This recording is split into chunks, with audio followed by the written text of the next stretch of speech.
There's something I realized about video games. More specifically, when pondering the question, what's your favorite game of all time? But in this video, I'm not gonna talk about which game is your favorite or mine, but why. Why is your favorite game of all time Skyrim, or Red Dead, or Mario 64, or Fortnite? And why that video game, whichever it may be, will never be dethroned no matter what, regardless of what comes next, regardless of the newest technologies, and regardless of how GTA 6 will revolutionize the industry, your favorite game of all time will never lose its #1 spot. As much as I want to keep today's video in broader terms, I must use myself as an example, but I'm sure this applies to most of you out there. My favorite game of all time, for instance, is the original Gears of War, and I'm not gonna go into much detail of why that particular game is my favorite here, as there's an entire video dedicated to that subject on my channel already. Also, before we dive further into this nostalgic subject, I will highly appreciate it if you could leave a like to this video, which will help my new channel tremendously. The funny thing is, our favorite game of all time doesn't have that much to do with the game itself.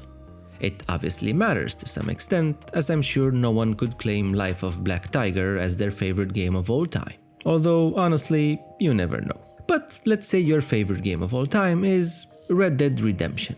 I almost said the first Red Dead game, but the more historied players of video games know the first game in that series, sometimes forgotten, is actually Red Dead Revolver. Alas, back to my Red Dead point. There's no doubt in my mind that there's quite a handful of people that consider Red Dead Redemption their favorite game of all time. Well, why not Red Dead Redemption 2? The sequel is better, emphasizing the quotes here, in basically any way, shape and form. Graphics-wise, it doesn't even come close. The story is way more impactful. The protagonist is crafted with much more attention to detail and it's easier for the player to get attached to. All of the game systems are superior. You get my point. Well, if the game is arguably better in every aspect, how can some people still have Red Dead Redemption on their #1 spot? Well, if it's not about the game itself, then what is it? I suspect the answer to that question is somehow obvious, but still curious nonetheless. It's about how that game made you feel at the time. What if I played Gears of War 1 year later, perhaps? Would that game still be my favorite game of all time? I honestly don't think so. And that's odd, don't you think? Something as big as your favorite game of all time can be so frail.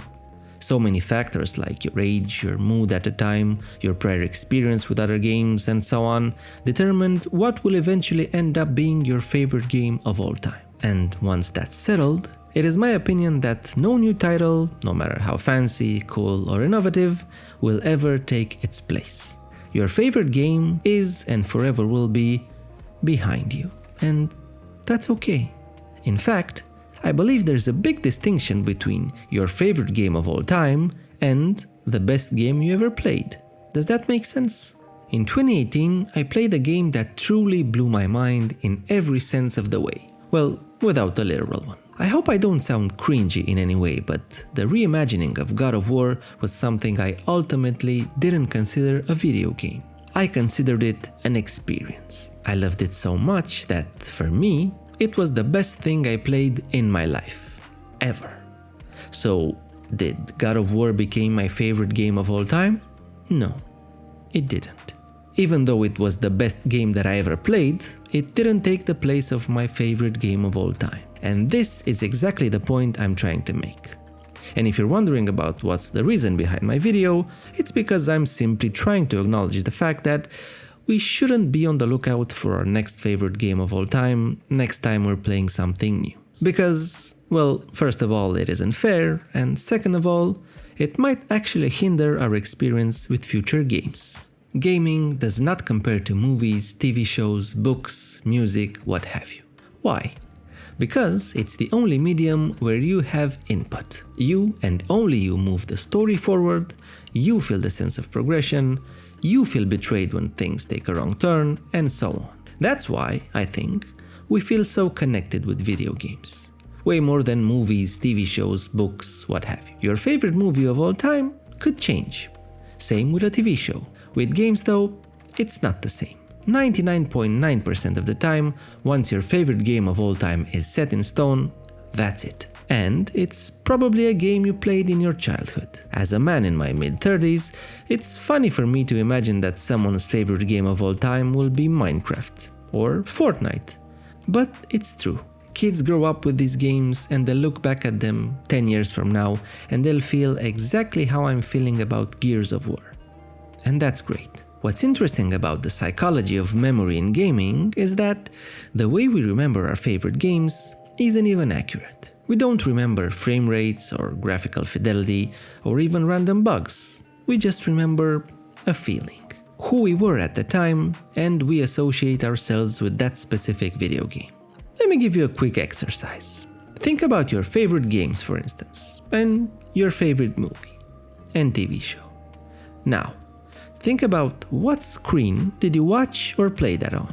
Is that associated in any way with your experience? If you watched a TV show on a 12-inch laptop or you played a game on a broken CRT, does that have any impact on your experience? Well, I know it doesn't. It's funny how playing a game on a Nintendo DS screen or a 40-inch OLED does end up exactly in the same place in your mind eventually. So the truth about your favorite video game of all time is that it's not about the game at all. It's about you at that time. The game just gave that feeling a shape. That's why new games, no matter how fancy or polished, can't replace that experience. And that sometimes means you maybe shouldn't even go back to your favorite game of all time. It obviously depends on what that game is, because if your number one game is Halo or Borderlands, there's not much risk of ruining that experience. Borderlands, for instance, is one of my favorite franchises of all time, and when I don't feel like playing anything, I just play Borderlands. It's my comfort game. However, if your favorite game of all time is Journey, for instance, I suspect you might not want to replay that game. It's so impactful the first time you play it, finish it, and you realize at the end what was actually happening that it can never recapture that same feeling on a second playthrough. In my case though, I did replay Gears of War many times over, and I still love playing it to this day. Now, YouTube videos end up usually with the engagement bait, and yes, comments are indeed the best thing a video can be blessed with for the algorithm, but this time, leaving all business aside, I genuinely am curious, what is your favorite game of all time? And not only that, but how old were you? Was it your first game? Or did a new game dethrone your favorite? Let me know in the comments, and please find things to enjoy in your life every single day.